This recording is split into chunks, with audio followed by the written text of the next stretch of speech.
नमस्ते। ऐसे अचानक बिना बताए कैसे आना हुआ? जी वो 2 दिन से रजनी से बात ही नहीं हो पा रही है। जब भी उसे फोन करते हैं उसका नंबर स्विच ऑफ आ रहा है। रजनी एक्चुअली उसकी तबीयत ठीक नहीं है, उसके दिमाग का इलाज चालू है और वो अपने कमरे में आराम कर रही है। क्या हम लोग उनसे मिल सकते हैं? डॉक्टर ने उसको अभी किसी से भी मिलने से मना किया है।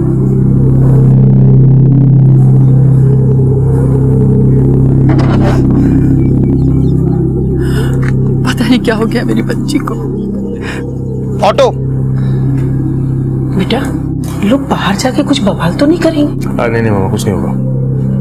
उज्जवल एक काम कर, उन लोगों को फोन कर बोल के अलर्ट हो जाए, किसी को भी रजनी से मिलने न दे।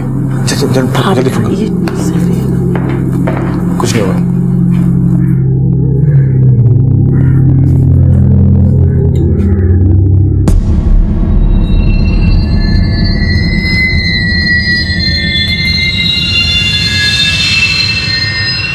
रजनी पागल नहीं है, रजनी को फंसाया जा रहा है।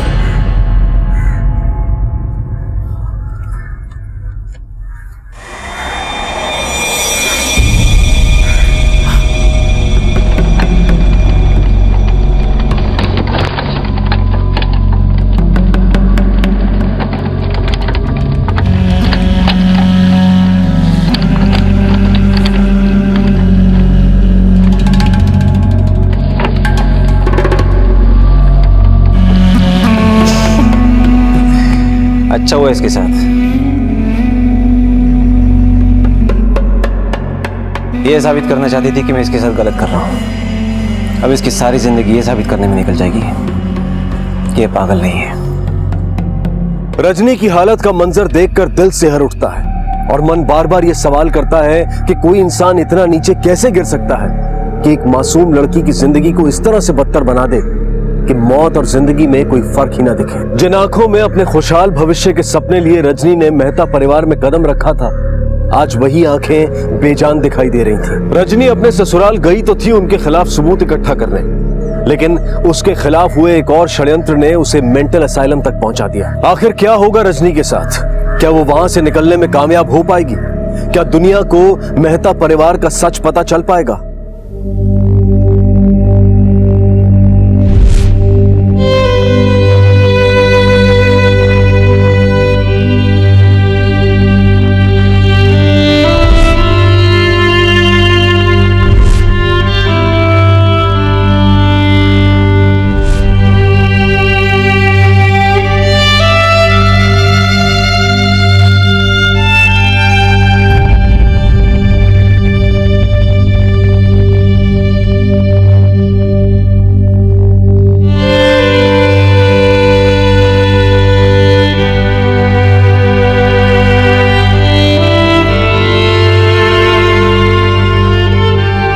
रजनी से मिलने गए थे, पर वो लोग ने रजनी से मिलने नहीं दिया। वो कह रहे थे कि डॉक्टर ने रजनी से मिलने के लिए मना किया है। रजनी के साथ ऐसा पहले कभी हुआ है? पागलपन के दौरे पड़े उससे पहले कभी? उसके साथ ऐसा कभी नहीं हुआ। अरे वो तक पूजा पाठ करने वाली बच्ची थी। पता नहीं डॉक्टर ये सब क्यों कह रहे हैं। मेरी बच्ची ऐसी नहीं है। हाँ, उसने एक बार बोला था कि उसके साथ वहां बहुत गलत हो रहा है। तो आप लोगों ने उसकी बात क्यों नहीं मानी? साथ क्यों नहीं दिया उसका? थोड़ा भरोसा कर लेते अपनी बच्ची पर। कुंदन, मैम फौरन पता करो कि रजनी कहाँ है और उज्जवल के परिवार वालों से बात करो। Yes ma'am.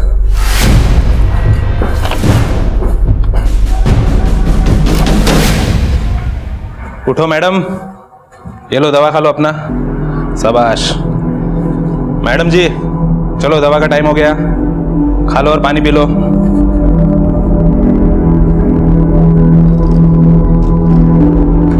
ये लो आपका दवा खा लो।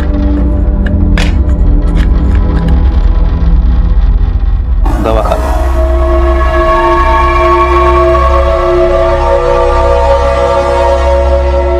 मैडम चलो आप भी ये दवा खा लो।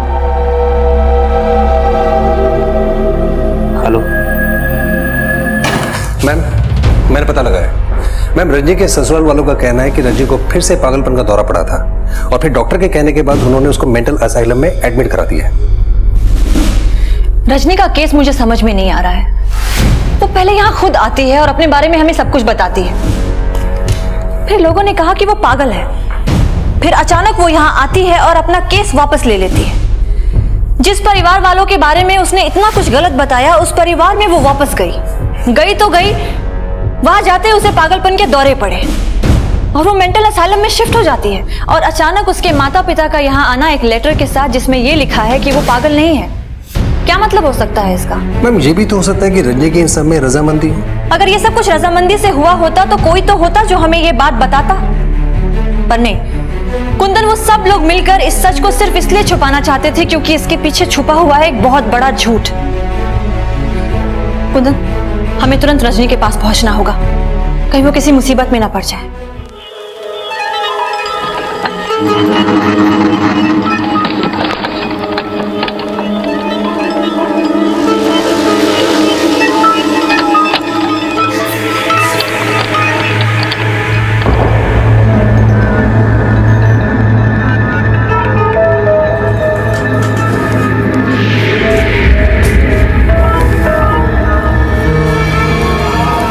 तेरा पहली बार है ना, सीख ले अच्छे से।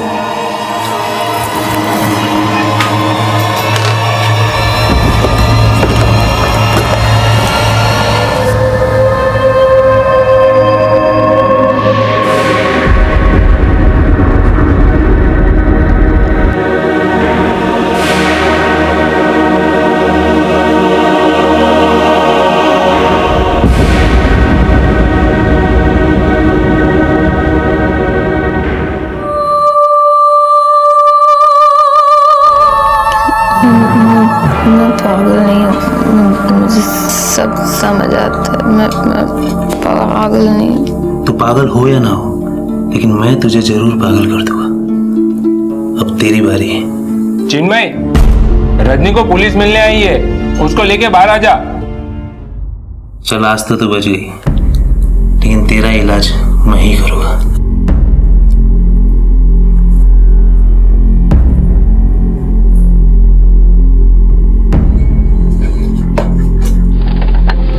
और फिर हमने उसे दवाई दी जिससे कुछ आराम मिला, पर मेंटल कंडीशन अभी भी वीक है, रिकवर होने में टाइम लग सकता है।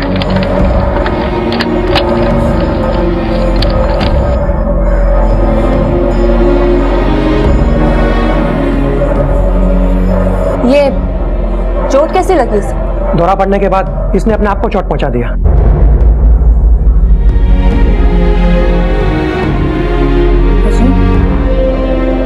रजनी, कैसी हो तुम? आप कौन? देखा आपने, ये इसकी बीमारी का एक हिस्सा है। पहले आपको जानती थी, पर अब आपकी शक्ल भी याद नहीं है। इसी तरह ये कभी भी गुस्से में आ जाती है और फिर ये कब क्या कर जाती है, इसका होश इसे खुद को नहीं होता। यहाँ आने के बाद इसे बहुत बड़ा दौरा पड़ा और उस दौरान उसने अपने आप को चोट पहुंचा दिया, जिसकी वजह से हम इनके बच्चे को नहीं बचा पाए। मैं पागल नहीं हूँ, मैं पागल नहीं हूँ। पेमेंट सबकी रेडी हो जाएगी ना? सबकी रेडी, कोई प्रॉब्लम कोई प्रॉब्लम। और जितने भी डायमंड मर्चेंट हैं सब। उज्जवल साहब, वर्मा जी कैसे हैं? ठीक। आज का क्या इंतजाम है? आज संध्या भाभी आपके साथ रहेंगी। भाभी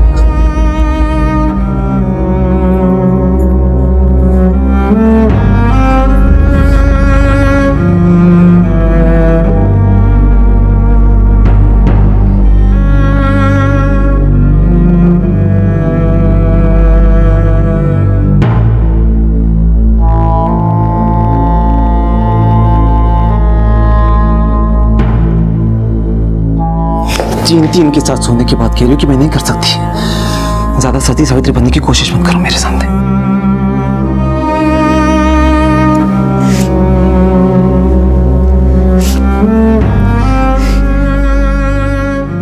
चलो सब लोग अपनी दवा खा लो, सेहत जल्दी ठीक हो जाएगी। हमें जो पीली वाली गोली देगा उसको मत खाना, उसको खाने से लोग अपना होश खो बैठते हैं और फिर चिन्मय उनके साथ बलात्कार करता है। गोली मत खाना।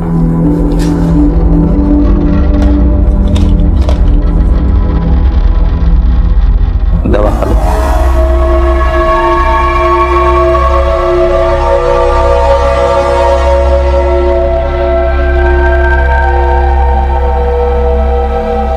रजनी, तुमसे मिलने कोई आया है, आओ चलो।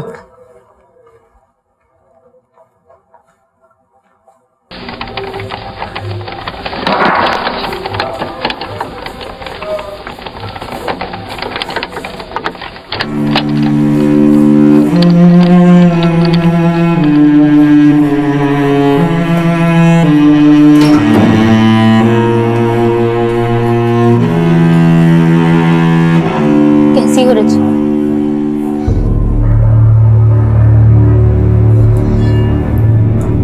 मैंने सच में उस कैमरे के बारे में किसी को कुछ भी नहीं बताया। उज्जवल ने पहले ही सोच लिया था कि वो तुम्हें पागल साबित कर देगा, और मुझे इस बारे में सच में कुछ नहीं पता था। मुझे पता होता तो मैं तुम्हें पहले ही बता देती। अभी प्लीज मेरी मदद करो।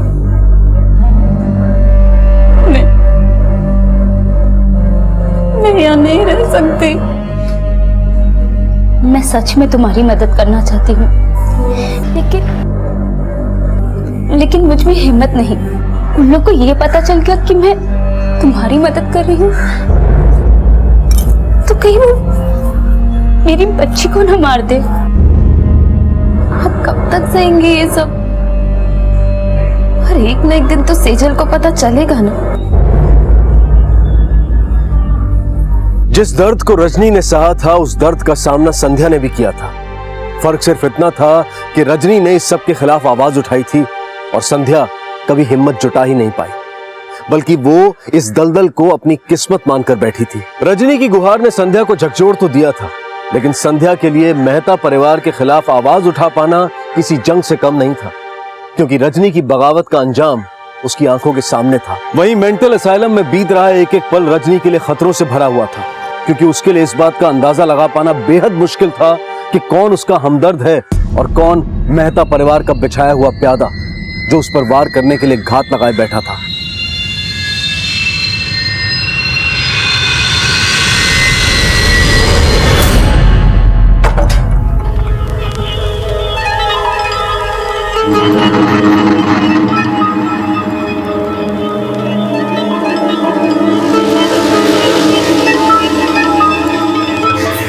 उस वक्त तेरा इलाज नहीं हो पाया था ना, चल मेरे साथ तुझे ठीक। रुक! ये पकड़ो इस पागल को। रुक!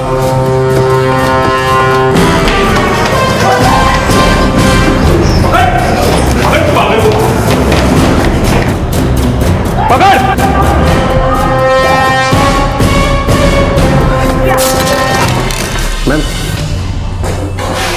मैम उस डॉक्टर की बताई हुई बीमारी के बारे में पता लगाते लगाते एक चौंकाने वाली बात सामने आई है।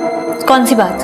मैम ये डॉक्टर जिसके पास रजनी का इलाज चल रहा है, इसकी हिस्ट्री अच्छी नहीं है।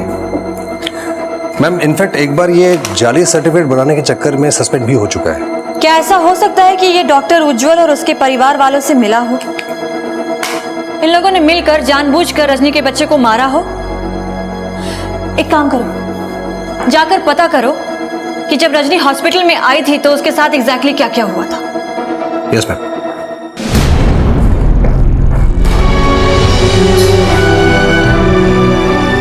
चिन्मय जी सर। इसका खास ध्यान रखना। ओके।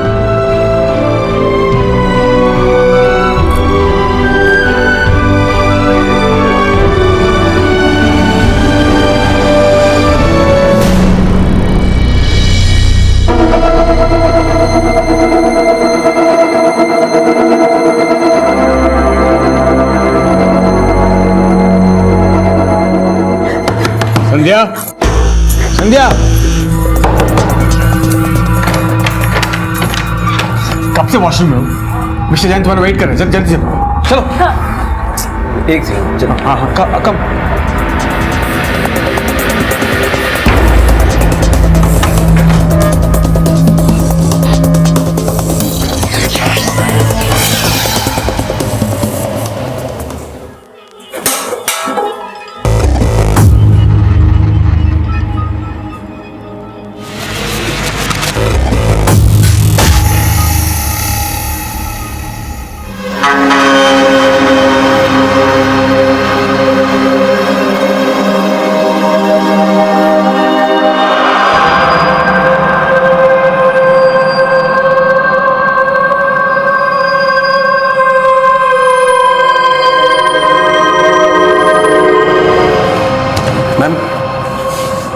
मैम ज्यादा तो पता नहीं लग पाया है, लेकिन जितने भी मेंटल पेशेंट्स हैं उनको संभालने का काम चिन्मय का है। जिस रात को रजनी उस हॉस्पिटल में एडमिट कराई गई थी, चिन्मय वहीं पे था। ये चिन्मय यहाँ पर कई सालों से काम कर रहा है। तो इसका मतलब ये हुआ कि वो उस डॉक्टर का काफी पुराना आदमी है। कहीं ऐसा तो नहीं कि वो भी उस डॉक्टर के साथ मिला हुआ हो? मैडम, आपके लिए किसी ने लेटर छोड़ा।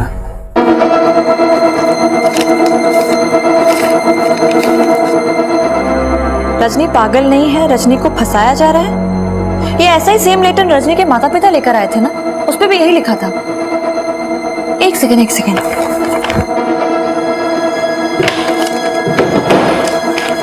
Hold this.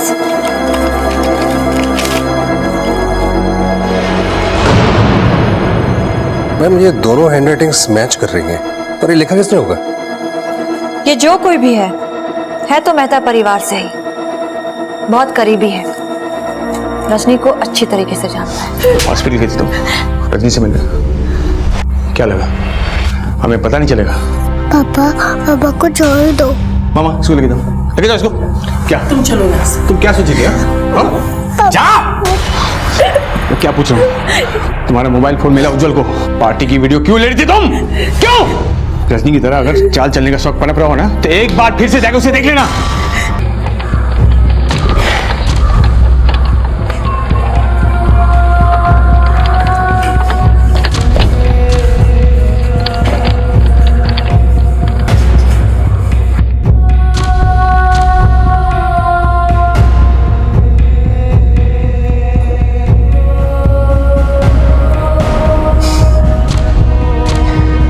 लगता है बहुत खातिरदारी हो रही है यहाँ पर। सुना है तेरे अंदर का एथलीट जाग गया, पर क्या है ना रजनी कि यहाँ की दीवार को कोई पार नहीं कर सकता। लेकिन एक बात की तो दाद देनी पड़ेगी, तुमने यहाँ पर बैठे बैठे अपना दिमाग लड़ाया और भाभी को भी अपने प्लान में शामिल कर लिया। लेकिन तुम टेंशन मत लो, हमने सब ठीक कर दिया। तब तुम्हें यहाँ से बचाने के लिए कोई नहीं आएगा। उज्जवल, तुम जो बोलोगे ना मैं सब करूंगी।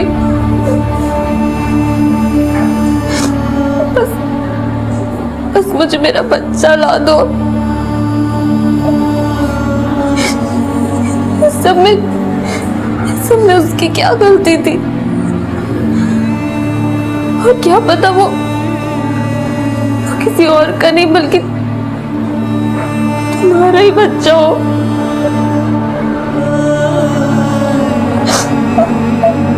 मुझे मेरा बच्चा ला दो। उसने तो आंखें भी नहीं खोली थी अपनी इस दुनिया में।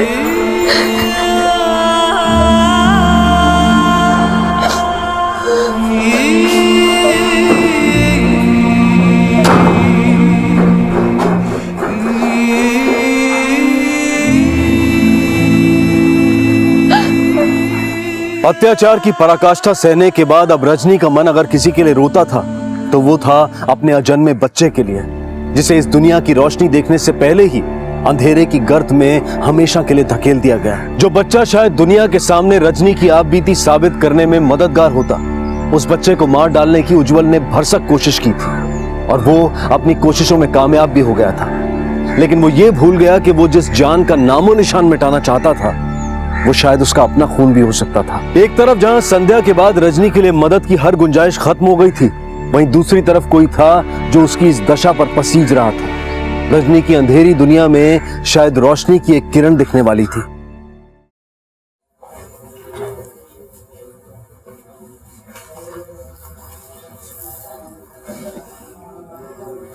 दीदी, मेरे बच्चे को क्या हुआ था?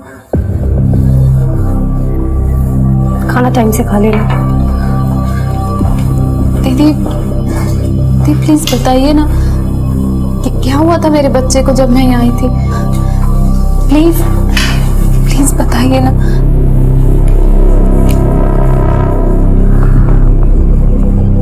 रजनी, जब तुम यहाँ आई थी तो तुम बेहोश थी, तुम्हें काफी चोटें भी लगी थी। हम लोगों ने तुम्हारा चेकअप किया, तुम्हारा बच्चा सही सलामत था, लेकिन डॉक्टर साहब ने तुम्हारे बच्चे को अबॉर्ट करने को कहा था।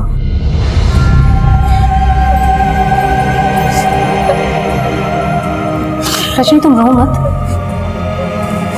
दीदी, दीदी मैं यहाँ नहीं रहना चाहती हूँ। प्लीज प्लीज मुझे यहाँ से किसी तरह निकालिए ना। दीदी दीदी दीदी प्लीज निकालिए ना मुझे यहाँ। दीदी दीदी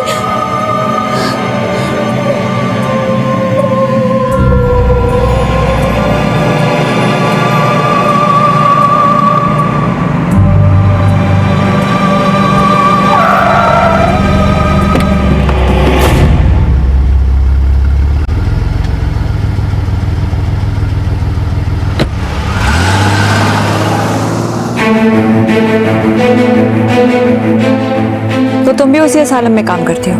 जी मैडम, और रजनी की देखभाल भी मैं ही करती हूँ। काफ़ी वक्त से वहाँ काम कर रही हूँ। बहुत कुछ होते देखा है वहाँ पे, लेकिन जो अब हो रहा है वो सब देख के मैं और चुप नहीं रह सकती थी, इसलिए मैंने आपको कॉल किया। क्यों? ऐसा क्या हो रहा है वहाँ पर? उस रात मैं ड्यूटी पे थी, तभी हॉस्पिटल के बाहर आके एक कार रुकी। उस रात रजनी का पति आया था रजनी को लेकर। वो बहुत घायल थी। पहले तो देख के लगा जैसे जिंदा ही नहीं है, पर बाद में उज्जवल ने डॉक्टर से कहा कि वो उसका बच्चा निकाल दे और इसे बाकी के पेशेंट के साथ ही रखे। पहले तो मुझे लगा कि रजनी भी बाकी पेशेंट्स की तरह पागल ही होगी, लेकिन जब धीरे धीरे उससे बातचीत बढ़ी तो मैं समझ चुकी थी कि वो पागल नहीं है। मैम, हॉस्पिटल में चिन्मय सब पेशेंट्स को दवाइयाँ देता है, लेकिन जो लड़की उसको पसंद आ जाती है उसे एक पीली गोली देता है, जिसको खाने के बाद लड़कियां अपना होश खो बैठती हैं और वो उनके साथ बलात्कार करता है। मैम, वो वही गोली रजनी को भी देता है।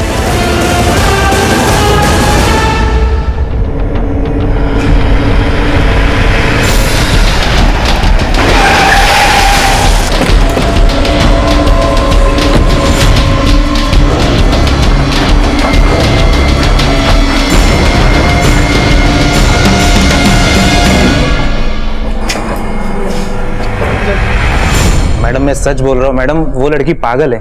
उसने खुद से अपने बच्चे का नुकसान किया है, मैंने कुछ नहीं किया है। मैं क्यों कुछ करूं? ज्यादा चालाक बनने की जरूरत नहीं है, समझा? तेरे हॉस्पिटल की बाकी लड़कियों से सब पता चल चुका है मुझे, तो उनके साथ क्या क्या करता है।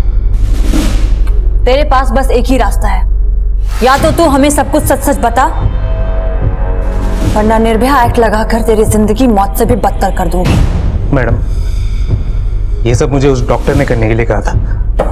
तूने रजनी का अबॉर्शन जानबूझ के करवाया ताकि हमें यह पता ही ना चल सके कि उसके बच्चे का बाप कौन है। फिर तुम सब लोगों ने मिलकर उसे पागल बनाने की कोशिश की। बाकी पेशेंट्स की तरह तुम लोगों ने जानबूझकर उसे ऐसी वैसी दवाइयां खिलाई ताकि उसकी स्टेटमेंट की हमारी नजर में कोई वैल्यू ही ना हो। देखिए, ये सब आप क्या बोल रही हैं मुझे नहीं पता, झूठ है ये सब। रजनी मानसिक तौर से बीमार है। बस, कौन क्या है वो सामने लाना हमारा काम है। बहुत मोटी चमड़ी है ना तेरी, मैं भी देखती हूँ कितनी मोटी है। Kundan, yes ma'am. खातिरदारी में कोई कमी नहीं होनी चाहिए। मैडम मेरी बात।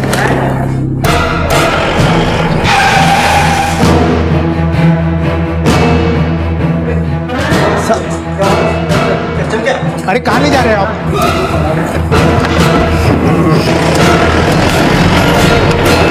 देखिए मैडम, उसका पागलपन बहुत बढ़ता जा रहा था।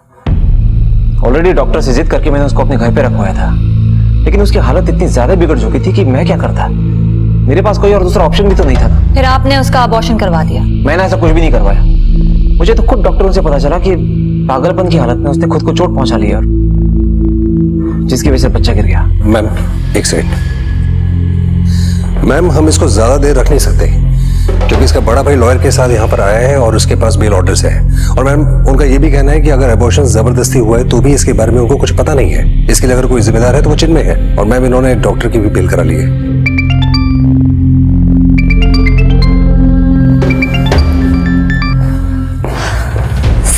वृंदा, मुझे ऊपर से बहुत प्रेशर आ रहा है कि मैं तुम्हारा ट्रांसफर ट्रेनिंग डिपार्टमेंट में कर दूं। तुम्हें पता तो है ना कि तुम क्या कर रही हो? Sir please try to understand. Ujjwal की फैमिली ने बहुत स्मार्टली गेम खेला है। उन्होंने सारा इल्जाम चिन्मय के ऊपर डाल दिया है ताकि वो इस केस से क्लीन चिट लेकर बाहर निकल सके। बट वृंदा, तुम ऐसे ही किसी के कुछ भी कह देने से किसी को बगैर सबूतों के कैसे गिरफ्तार कर सकती हो? फिलहाल एक काम करो, रजनी के लिए दूसरे डॉक्टर का इंतजाम करो, और जब तक दूसरा डॉक्टर नहीं मिलता है उसको वहीं हॉस्पिटल में रखो। Is that clear?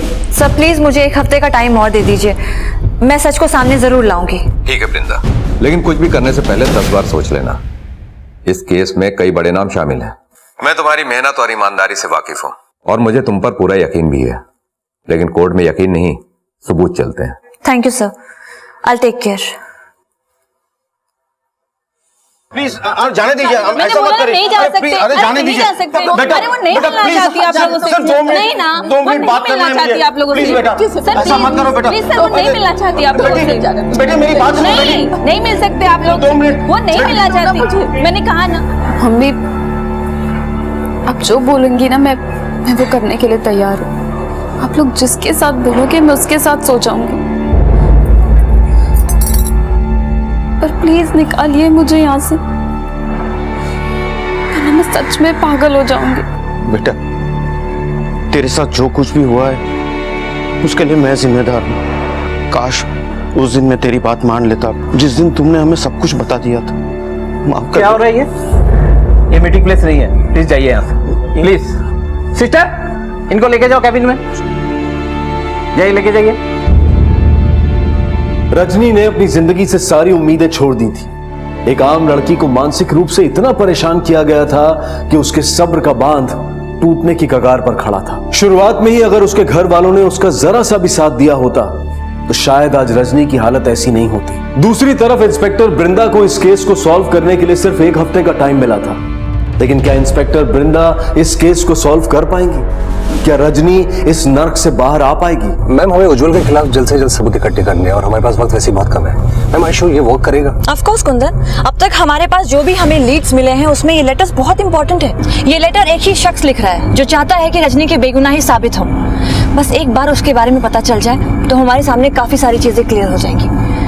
By the way, तुमने स्कूल में बात की? यस मैम, मैंने उनको इनफैक्ट इन्फॉर्म भी कर दिया कि वो इस बात को अपने तक रखेंगे। परफेक्ट।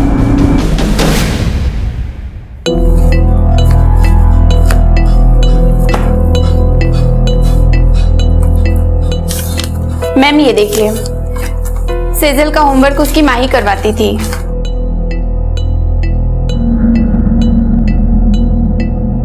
अक्सर सेजल को कुछ लेटर्स सिखाने के लिए उसकी माँ उसे लिख कर दिखाती थी। ये मम्मा ने लिख दिया और टीचर को बता देना कि मम्मा ने देख लिया। ठीक है, अब हम दूसरा होमवर्क करते हैं। यहाँ पर इस पन्ने पे। हाँ क्या बात है, अभी तक तैयार नहीं हुई तुम? मैंने सुबह कहा था ना कि आज रात का प्लान क्या है? पर मुझे इसका होमवर्क कराना है। इसका होमवर्क होते रहेगा, मेरी डील दोबारा नहीं होगी। चलो जल्दी जल्दी जल्दी आ जाओ। मैं कहीं नहीं जाऊंगी। कैसी हो रजनी? ठीक हूँ दीदी, थैंक यू सो मच। आप नहीं होते तो पता नहीं। अब टेंशन लेने की कोई जरूरत नहीं है। तुम्हारा केस एक नए डॉक्टर के पास है, अब बस वो तुमसे एक बार मिलेंगे और सब ठीक हो जाएगा। रजनी, तुमसे मिलने कोई आया है। अच्छा।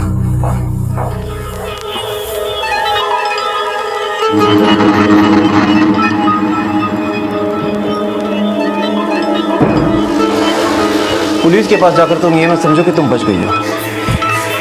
इस पुलिस वाली का ट्रांसफर तो मैं करवा के रहूंगा और बस तभी तक तुम बची हुई हो। और हाँ, अब ध्यान से सुनो, अब तक जो भी कुछ हुआ ना वो सिर्फ ट्रेलर है।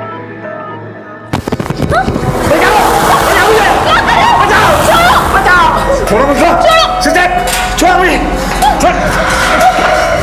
पागल हो गए आप लोग? कि सिगरेट है कि नहीं? कुछ मार देते हैं मुझको, कपड़े फाड़ दे, खून निकाल दिया। छोड़ूंगा नहीं मैं, कंप्लेंट करके रहूंगा इसकी। मैंने कुछ नहीं किया।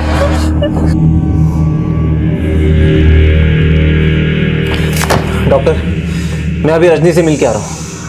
आप मुझे बताइए कि वो कब तक ठीक होगी। आप देख रहे हैं मेरी शर्ट फाड़ दी, ये देख रहे हैं मेरी क्या हालत कर दी उसने। अरे मुझे समझ में नहीं आता कि आप उसको खुला कैसे छोड़ सकते हैं। She is dangerous. आप शांत हो जाइए, रजनी का केस मैं हैंडल कर रहा हूँ, उसका अभी पूरा चेकअप बाकी है। उससे अगर किसी को खतरा है तो हम उसे सेपरेट वार्ड में शिफ्ट कर देंगे। और ऐसा करने की कीमत क्या होगी?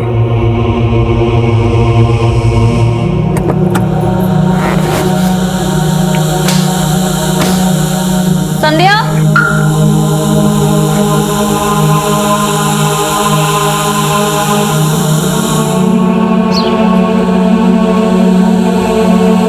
ये क्या कर रही है आप? छोड़िए। देखिए मैं बिल्कुल ठीक हूँ। बिल्कुल ठीक हो रही, लेट जाओ। ये क्या हो रहा है? क्या कर रहे हैं आप लोग? कुछ टेस्ट करेंगे, तुम डरो मत, डॉक्टर आ रहे हैं। पर मैं बिल्कुल ठीक हूँ। क्या चीज के टेस्ट? सब क्या हो रहा है? डॉक्टर मैं बिल्कुल ठीक हूँ। ये सब क्या कर रहे हैं आप लोग? घबराओ मत, तुम्हें कुछ नहीं होगा। मशीन लगाओ। मैंने कुछ नहीं किया, ये सब मेरे हस्बैंड ने किया। वो मुझे फंसाना चाहता है। मुझे मालूम है कि तुम बिल्कुल नॉर्मल हो। उज्जवल ने मुझे पैसे देने की कोशिश की, लेकिन शायद उसको ये पता नहीं कि जिंदगी पैसों से ज्यादा कीमती है। हमें तुम्हारी मदद करने दो।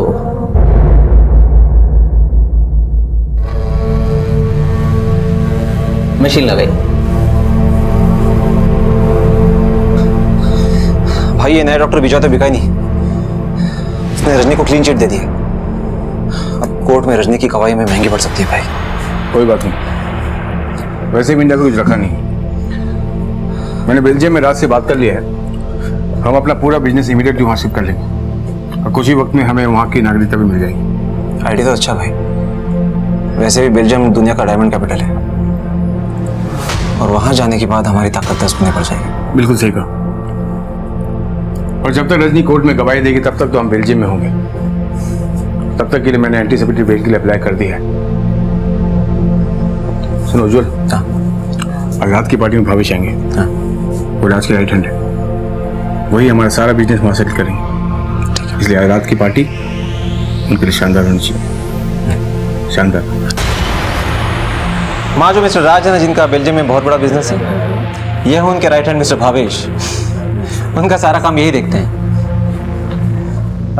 वैसे Ujjwal ji, I have seen whole world, लेकिन इंडिया से खूबसूरत कोई भी जगह नहीं है। बिल्कुल, सब आपके लिए तो है। भाभी please have a good time. Thank you भाभी।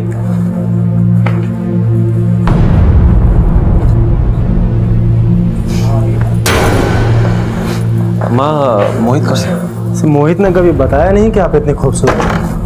खैर कोई बात नहीं, एक रात बहुत होती है एक दूसरे को जानने के लिए। बैठिए। वैसे आप एक्सक्यूज मी, मुझे वॉशरूम जाना। हाँ it's okay, I can understand. जल्दी आइएगा। बड़ी अंडरस्टैंडिंग झाड़ रहा है, पकड़ो इसे। चलो बाकी ये कमरे में तलाशी लो। उज्जवल क्या हो रहा है सब? मुझे मैडम क्या है, आप मुझे जानती नहीं है, आपका ट्रांसफर करा दूंगा मैं। अब जेल में बैठकर ट्रांसफर करवाना मेरा। क्या? देखता हूँ कैसे जेल में डालेगी आप। क्या क्राइम कर रहे थे हम लोग? एक दूसरे के साथ मर्जी से सो रहे थे, किसी का रेप नहीं हो रहा था यहाँ पर। अपनी मर्जी अपने पास रख। तुम्हारे खिलाफ कोर्ट में जब गवाही पेश करूंगी ना, तो तुम्हारे होश उड़ जाएंगे। मतलब क्या है आपका? तुम्हारी बीवी तुम्हारे खिलाफ कोर्ट में गवाही देगी कि तुमने उसे लोगों के साथ सोने के लिए मजबूर किया है। अब इससे बड़ी गवाही तो कोर्ट में हो नहीं सकती किसी की।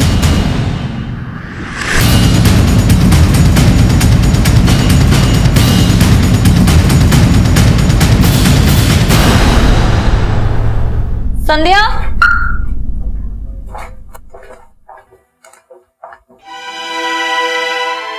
ये हैंडराइटिंग तुम्हारी है?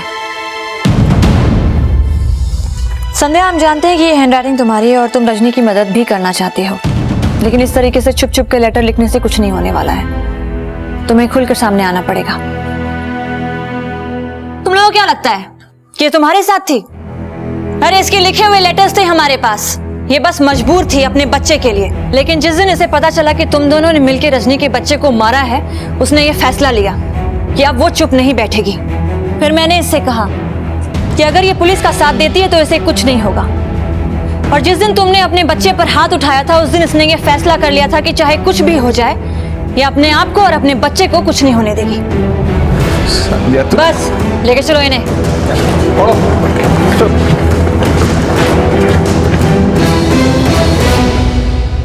रजनी, तुम्हारे सारे रिपोर्ट्स आ चुके हैं। तुम बिल्कुल नॉर्मल हो। अब तुम कोर्ट में गवाही दे सकती हो। उज्जवल और उसके सारे साथी गिरफ्तार हो चुके हैं। इंस्पेक्टर वृंदा तुम्हारा बाहर इंतजार कर रही है। जाओ।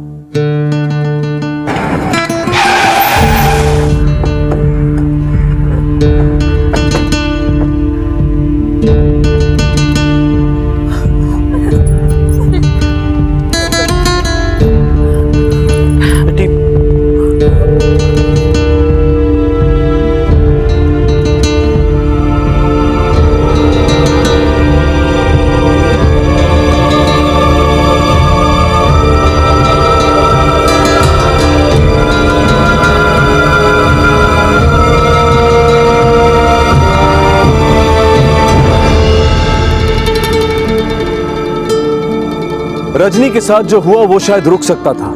उसकी ये हालत ना होती अगर किसी ने उसकी बात सुनी होती, उसे समझा होता, उसका साथ दिया होता। लेकिन ऐसा नहीं हुआ, क्योंकि कहीं ना कहीं हम आज भी बेटियों को पराया धन समझते हैं।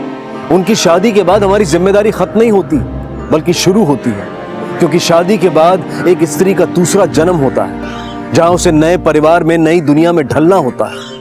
इसलिए जानना बेहद जरूरी है कि उसकी नई दुनिया कैसी है, क्योंकि हमारे बच्चों की खुशी में ही हमारी अपनी खुशी होती है। इस केस से जुड़े सभी अभियुक्त आज सलाखों के पीछे हैं। उन्हें उनके किए की सजा जरूर मिल जाएगी, लेकिन उनमें से कोई भी रजनी का बीता हुआ कल नहीं लौटा पाएगा। पर हम उम्मीद करते हैं कि फिर किसी रजनी के साथ ऐसा ना हो। अब मैं अनूप सोनी आपसे विदा लेता हूं। फिर मुलाकात होगी अगले एपिसोड में और खुलासा करेंगे एक और जुर्म का। तब तक अपना और अपने परिवार का ख्याल रखें और देखते रहें क्राइम पेट्रोल डायल 100। सबक एक को, सीख हम सबको। जय हिंद। इस तरह के और भी एपिसोड देखने के लिए हमारे चैनल को सब्सक्राइब करें और बेल आइकन दबाना ना भूलें।